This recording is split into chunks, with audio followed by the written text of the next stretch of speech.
viewers, welcome back to our channel Low Point. This is Anisha Babu. Our previous two sessions were on Christian succession. Today we are dealing with 5 frequently asked questions on this topic. We have our Supreme Court of India's advocate on record, Mrs. Praseena Elizabeth Joseph, to clear our queries. So let's move on to our first question.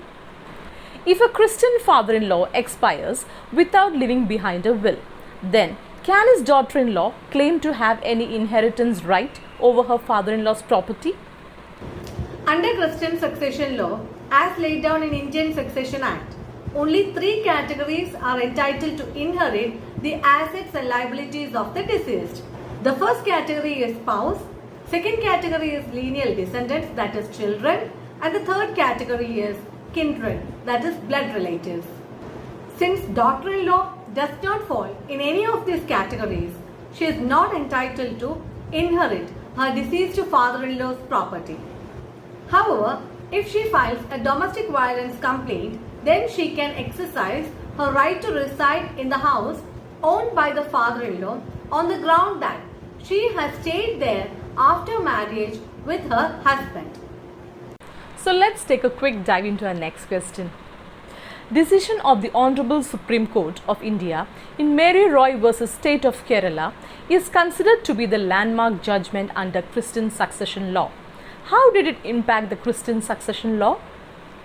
Earlier, inheritance of property among Kerala Christians was governed by the Travancore Christian Succession Act, wherein if a father passed away without leaving behind a will, then it was his sons, if any, who were entitled to rights in the deceased father's property, whereas daughters would be entitled to only 1/4 the value of the share of the son or rupees 5,000, whichever was lesser. And even this amount she was not entitled if Srithanam or dowry was provided or promised to her. Further, a widow was entitled to 1/3 of her deceased husband's property.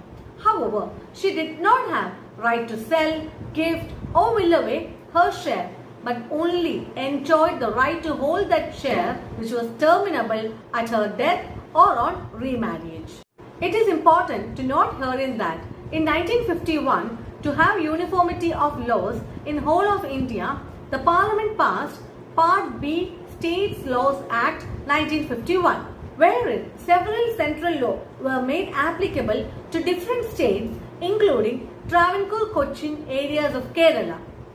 One such law was Indian Succession Act, governing the succession laws of Indian Christians, wherein 3 categories, spouse, lineal descendants and or kindred, are entitled to deceased person's property irrespective of their gender.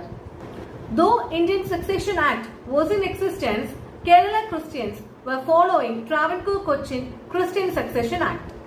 Author of the book God of Small Things and Booker Prize winner Arundhati Roy's mother, Mary Roy, filed a writ petition before the Honorable Supreme Court of India in which she challenged the gender inequalities in Travancore Christian Succession Act, wherein the Honorable Supreme Court in the year 1986 held that with effect from 1st April 1951, interstate succession to the property of members of the Indian Christian community in the territories of the erstwhile state of Travancore would be governed by the Indian Succession Act 1925. As a result of the retrospective nature of the judgment, the daughters got an opportunity to claim their rights on the property of their intestate parents who died on or after 1st of April 1951, and their claim had a legal sanctity.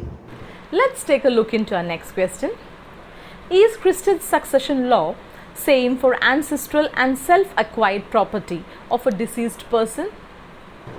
Ancestral property is that property which is inherited by a Christian person from his parents or ancestors, whereas self-acquired property is accumulated by a person over the years through his merit and hard work. The Indian Succession Act as such does not differentiate between ancestral or self-acquired property. Whatever the inheritance as laid down under Indian Succession Act applies to both ancestral and self-acquired property.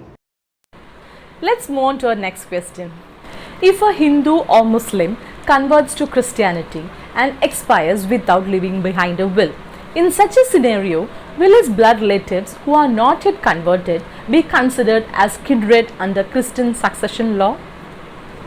If a Hindu or a Muslim converts to Christianity and then dies without leaving behind a will, then in the absence of children, that is lineal descendants, his blood relatives, that is kindred, will be eligible to inherit his assets and liabilities irrespective of the religion.